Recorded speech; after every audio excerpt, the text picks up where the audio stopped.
Ken, you ready? Mm-hmm. Okay. And sorry, I didn't do another countdown. 3, 2, 1. 100.3 Phillies R&B. Ash Mack here, and it's officially Kenya Vaun Day. Yeah. Yes, yes, yes. Now, number one, Kenya, welcome. Thank you. Of course, this is like a family affair. Yes. So, number one, congratulations. How are you feeling with your debut of the honeymoon phase? I'm super excited. I'm really finally happy that it's out. It's been a long time coming. And I'm just like really excited, for people to see my vision and just get to feel a piece of me, Yeah. Yeah. So we've seen and been on this journey with, I want to say before 2018. That's like when the world got a chance to see who you are. Right. But with this journey and with now your EP, what is it that you want people to see you and recognize and hear you for?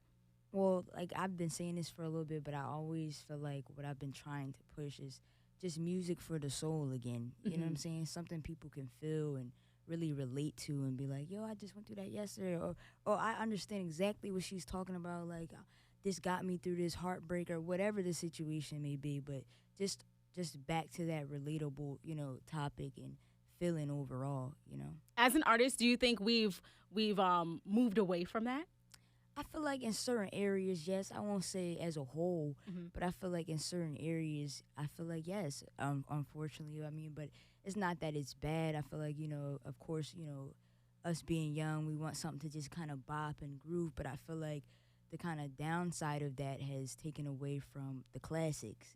Things that kind of stay around for a long time and kind of still resonate years and years later. You know what I'm saying? So definitely want to not be the only, but of course, one of those artists to bring that back, in the coming years. So, Facts. Super excited. Now, of course, you come from Philadelphia, and we talk about the history or the foundation that Philly has when it comes to the paving the way brick by brick when it comes to music that you're talking about and you're describing when it comes to R&B, when it comes to soul, when it truly comes to rhythm and blues. What are some of the artists that you remember growing up listening to in your household and you said, you know what, I think I actually want to sound like that or do something to that magnitude? Well, I always say like my good top 4 and 5 because these is like honestly my mom had these artists in rotation, like, every Sunday, you know what I'm saying, cleaning the house, cookout, whatever the case. But I have to say Mary J. Blige, of course, first. That's my mom's favorite.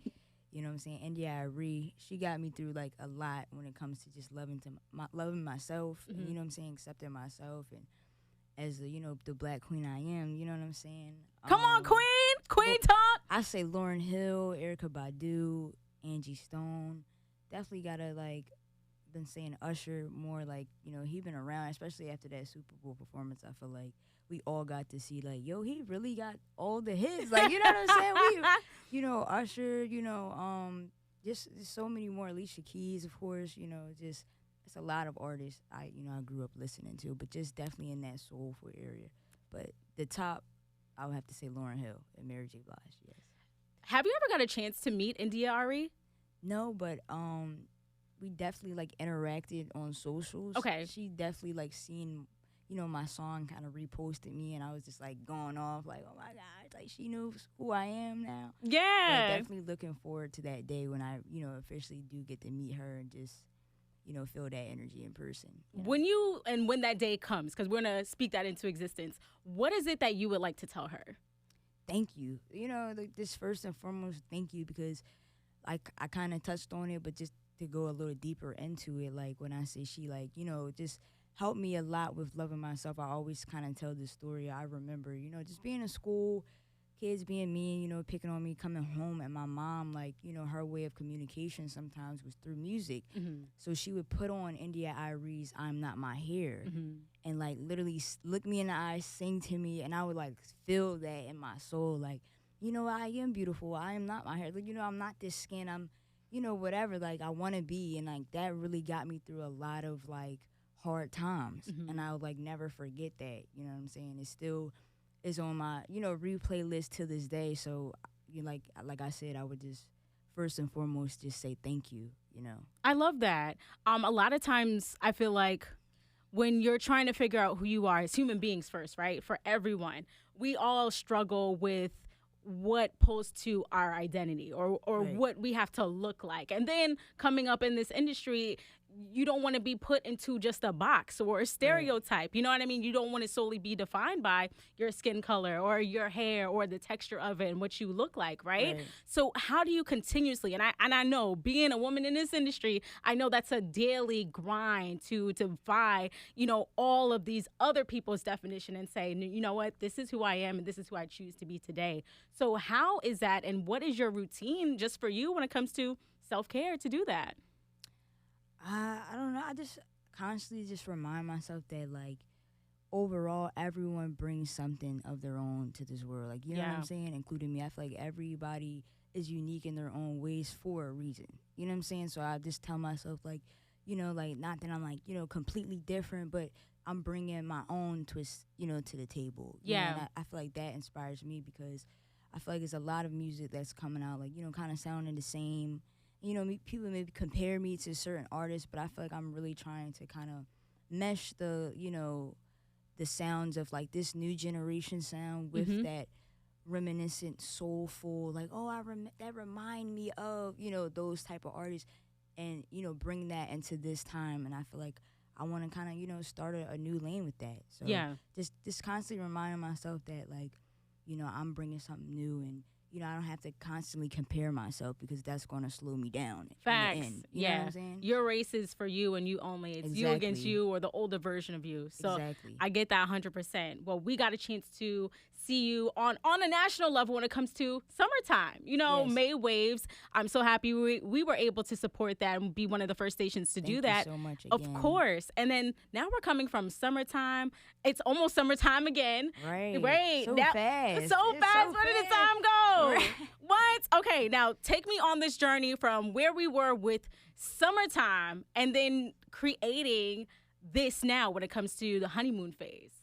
Oh, man. It was just, like I said, it was definitely a long journey, but a fun one at that. I got to travel a lot, back and forth from L.A., a couple projects in New York, but I got to meet a lot of great people and just catch a vibe. Like, I feel like a lot of just already getting some of the feedback from the EP, like a lot of people like, oh, this is that drop top. Like, I see myself cruising. I'm like, I was in LA with the drop top cruising. That was the vibe. Like, so I feel like a lot of these places and, going and meeting these people definitely inspired a lot of, these songs and sounds and, just the whole storyline as a whole, Yeah. So what was the inspiration for the Honeymoon Phase EP? And why is that the title? Was there a honeymoon phase in a relationship where you said, you know what, I need to talk about this? Yeah, I feel like when people talk about the honeymoon phase, it's always like, it seems like this roses and sunshine. Oh my God, you're like, but I feel like, sometimes it's not like that. Like, sometimes you meet someone and you kind of like go through this whole roller coaster. Like, do I like him? Should I say something? Then y'all talk, and then it's like, oh, you're like, this is too good to be true. So you take a step back, you worry about yourself, or I need self-love. And then it's like, I don't know, I'm still thinking about them. So let me, like, it's a whole journey. And I feel like overall, just me labeling it the honeymoon phase, I try to more so, when you listen, touch on each aspect of just love overall. Like I said, self-love and, liking someone, or even the heartbreak side of things. You know what I'm saying? Because that's the real reality of, love it in a whole, like, you know what I'm saying? Yes. From start to end, you know what I'm saying? Tell me if I'm getting too personal now. Okay, what was the time where I guess you might have experienced your first heartbreak? And did you make that into a song? Like, what happened during that time?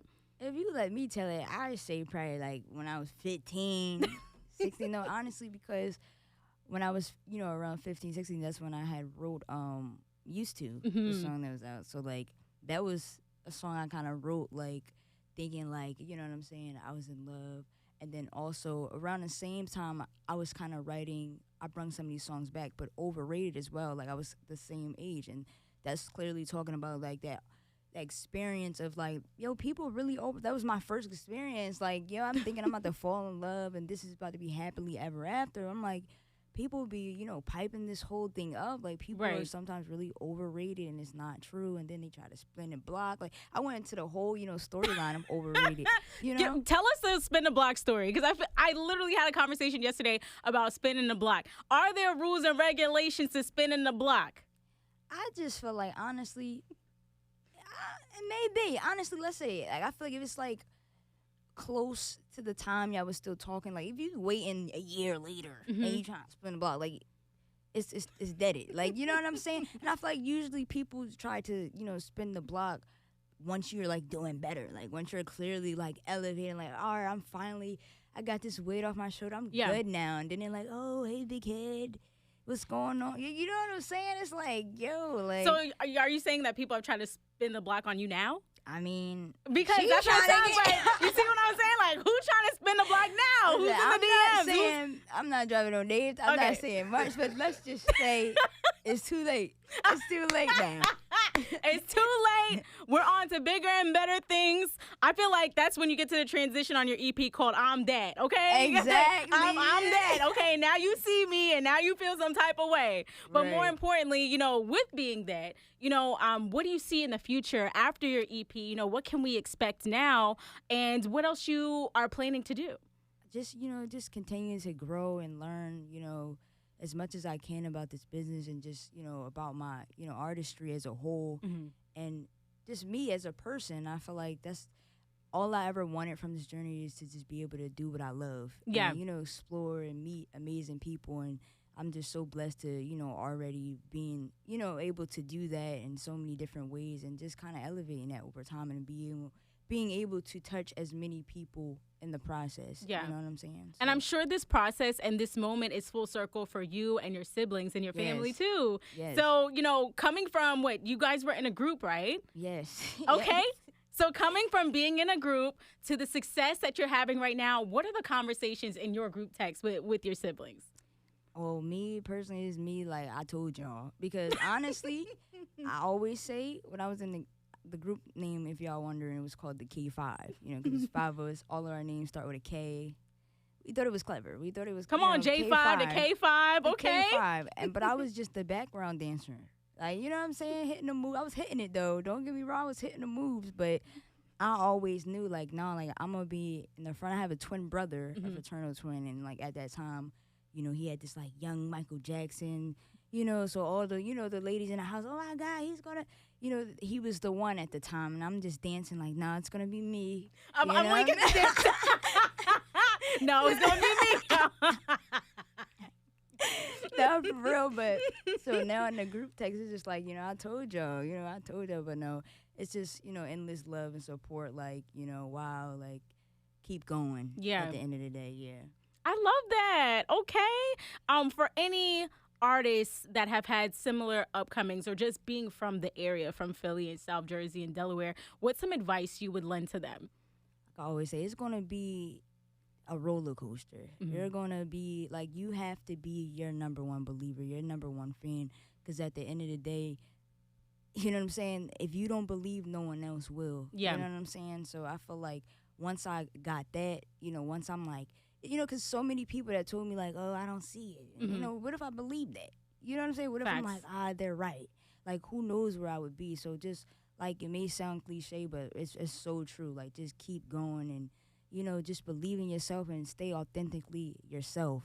Because, nobody want to, carbon copy of the same person. You know, people appreciate, like I said, everyone brings something new to the table. And even if you don't see it yourself, you are unique, you're beautiful, you bring something new to the table, and you just have to find that. So, just keep going, We're going to keep going. We're going to keep going with listening and supporting you. And, of course, where can everyone get the EP and follow you right now? It's out on all platforms. If you got Apple Music, Tidal, YouTube, whatever. The EP, the Honeymoon phase, is out on all platforms. And you can follow me on all platforms at Kenya Vaun, KENYA VAUN. Thank you guys so much again for listening. Yes, thank you. Okay, give a round of applause for Kenya Vaun.